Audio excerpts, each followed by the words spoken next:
Right, I'm going to level you guys. The trade series is an absolute disaster right now. We've got no car, no money, the Integra is in a million bits, but I do have a plan B, and that's because I bought someone a car 2 years ago, and that person is behind this door, and basically I'm going to ask for the car back. So let's shut the door and ask for the car back.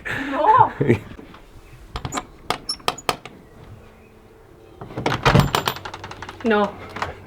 Yes. No, Paul. It needs to happen. No, it doesn't. It does. Why? Because I only loaned it to you. No, no. Yes, Michelle. No, I need the car. No, we need the car. No. Think of the bigger picture. No. Don't shut the door. Think Paul, of the bigger picture. There is not. The bigger picture is me getting to work and the kids getting to school.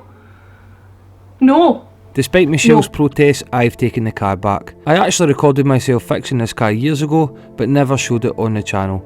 For those of you who don't know, this is a Golf GTI with the DSG gearbox. For over 4 decades, the Golf GTI has been the benchmark for car fans the world over, and has well and truly secured its place in motoring history. The Mach 7 seems to be the preferred model of a modern Golf GTI, even above the latest Mach 8. I bought this car cheap from my friend who was looking to trade it in, but it had some issues, which is why it came to me instead. My friend owned the car for around 5 years before me, and I've also been the one looking after it for him mechanically, so I know its full service history, which I've always used genuine VW parts for it. But one of the major problems that's wrong with the car, and one of the reasons why he wanted to get rid of it, is the thermostat housing's required replacing on this. The thermostat housing, if you're wondering guys, is right down in the front there. It's hard for me to show you on this video with the shroud and everything in place, but you'll see drips of red coolant down in there. So this is what we've got right now guys. I'm just going to give you a quick run through. So we've got some coolant, DSG oil, we've got a few litres of that. This here is the water pump belt, and here is the thermostat housing. Big job this. We've got oil filter with the new sump plug, DSG filter, O-ring for the DSG filter I'm sure, what's that, and a new water pump. I'm only replacing the water pump because it comes off with the thermostat housing, so there's absolutely no point in fitting the old one back on when it's done 78,000 miles, so I'm just going to do it as well. Everything is genuine Volkswagen parts. Volkswagen, everything's genuine. Just want to show you them underneath, so I had it running earlier, you can see the colour, how much coolant we're losing here out of this thermostat housing. Well, I'm hoping it's just the thermostat housing. Way up in there, you can see it's leaking, it's extremely red up in the back there. Hard for you guys to see, I know, but we're going to strip it down. That's what we're doing just now, so we will strip it down and show you guys the results. So we've got the thermostat housing out here. I'm just going to show you guys kind of so it's like the full front end. So the inlet manifold and everything connecting to it all has to be stripped off to access the thermostat housing. If you're going to do this and you're struggling, give me a message. I'm not going to do a step-by-step guide on it. There is a couple out there, to be honest. Everybody does it slightly different as well, but if you're going to do it, let me know and I can point you out. We take the thermostat housing and the water pump off as a whole, and we're going to reassemble the new one before installing it. We're going to change the belt there off the pump, and hopefully that's us good and sorted. This is the whole unit. You can see there it's been leaking from there. Thought it looked cracked here, but that's the whole unit. They are common, so we're going to change this over with the new pump and get it installed again. So I'll show you guys when I fit the new one in. Here it is quickly guys. Obviously the water pump didn't come with it, so we ordered it separate. I've just fitted the new water pump to the thermostat housing. We're going to change the belt over in there first and then start reassembling. With the thermostat housing built back up and the old footage now over, it's time to get you guys into some more recent work that's happened on the Golf GTI, and there's a full list of things to do. First thing on the list, the car needs all 4 tyres replaced. So I've lifted it up on the ramp and removed all the wheels. To remove the tyre from the rim, first we have to drain all the air. So we do that by removing the valve core. Then we can burst the bead using the tyre machine, and then using the lever in the machine we can start lifting the tyre off of the rim. When installing the new tyre, I'm using some mounting paste here, and then we stretch it on over, making sure we don't scratch the alloy, and then we add in some air to pop it back on the bead. We then reinstall the valve in the cap, and then we balance the wheel. Pretty straightforward. Next up, the car is due an oil change, so we just remove the oil filler cap and the dipstick, and then I drain the sump while I've got the car up on the ramp. I remove the valve cover, and then I can remove the oil filter. This whole process is made easy on the Golf GTI by the location of the oil filter, which means if you guys want to tackle this at home yourself, it's pretty straightforward to do so. And other manufacturers should probably take note of how easy it should be to service your vehicle. With the old oil filter removed, you can see, like I said earlier, I've always used genuine VW parts when working on this car. Always make sure you replace the O-ring when you're doing the paper filter changes. And with the new oil filter screwed in place, it's then torqued up to 25 Newton meters.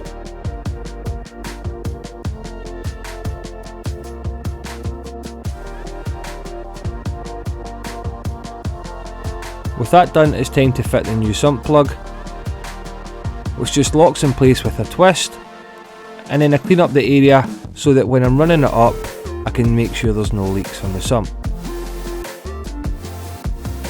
Then it's time to fill it up with oil.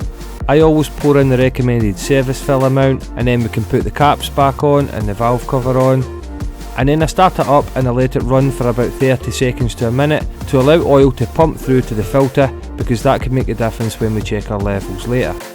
Then with the levels checked, I can top up the oil if required, double check the level and pop the cap back on. Next up, it's time to do the back brakes, so I'm removing the reservoir cap and I'm using my computer to wind back the electronic handbrake. I can then remove the cap and unscrew the caliper retaining bolts, and then I can remove the caliper, and then the pad.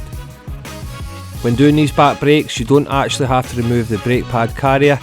You can undo the disc and slide it out as such, which saves you a little bit of hassle, but we still have to clean up the brake pad carriers. We remove all the excess rust and corrosion to allow the new pad to sit neatly and stop it from sticking in the carrier. We can then slide in the new disc and put the retaining screw in place, put some brake paste on our new pads and fit them into the carrier, and then reattach the caliper.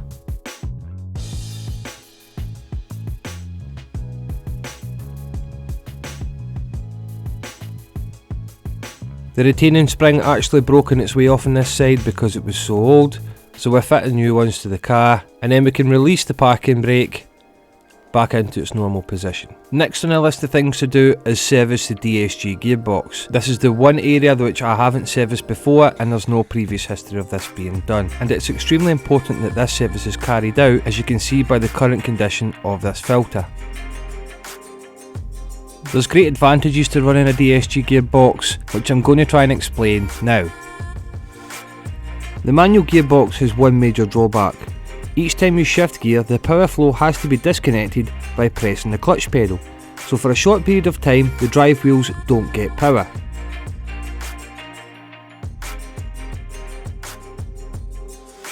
You can overcome this by adding a second manual transmission set with a separate clutch, using one clutch pack for odd gears and one clutch pack for even gears. Pre-selection of the gears gives constant power flow even through the transition phase.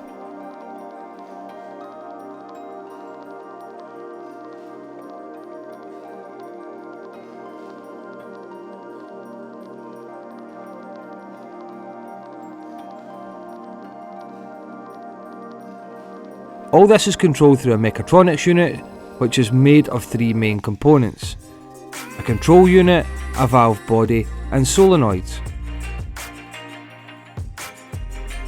It uses data from the condition of the mechanics and the fluid to control electro-hydraulic solenoids, which control hydraulic valves in the valve body by letting in fluid under specific pressure.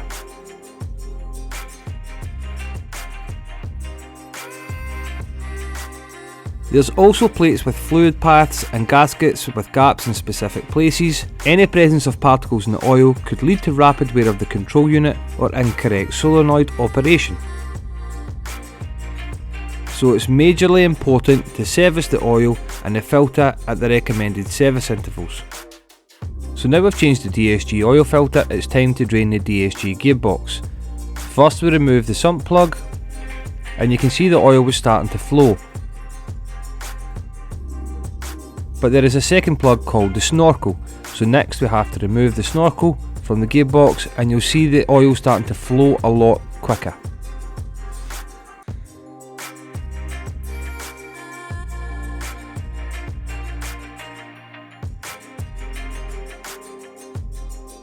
See a snorkel down. I'm going to let that drain now. Once we have drained all the old oil from the box, we reinstall the snorkel and fit the new oil filter and torque up the cap.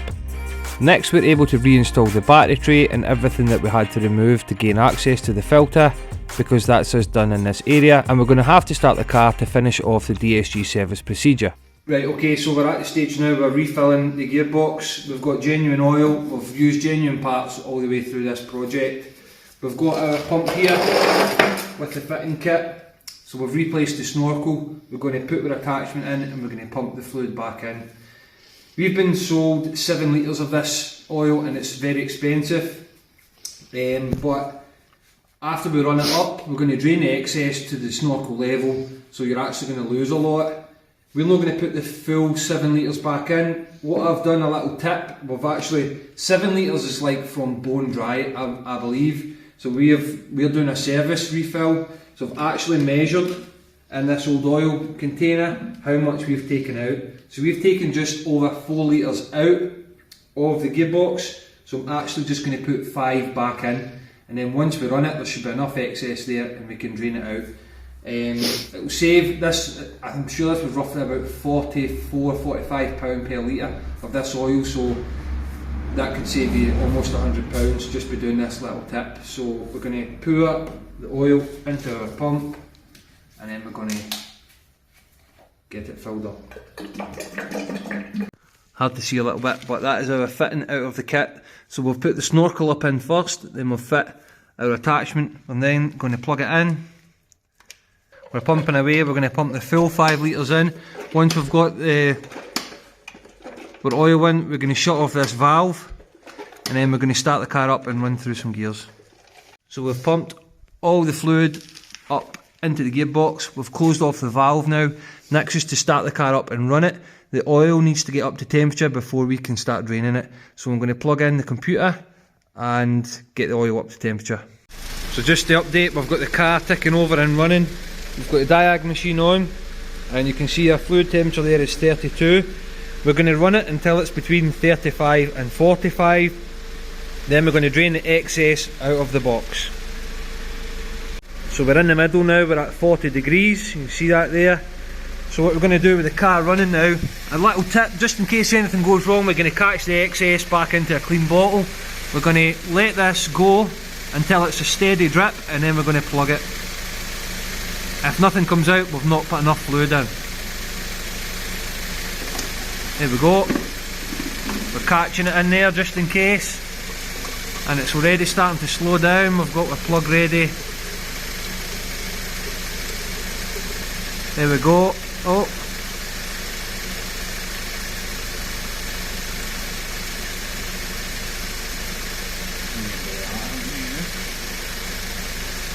Plug it.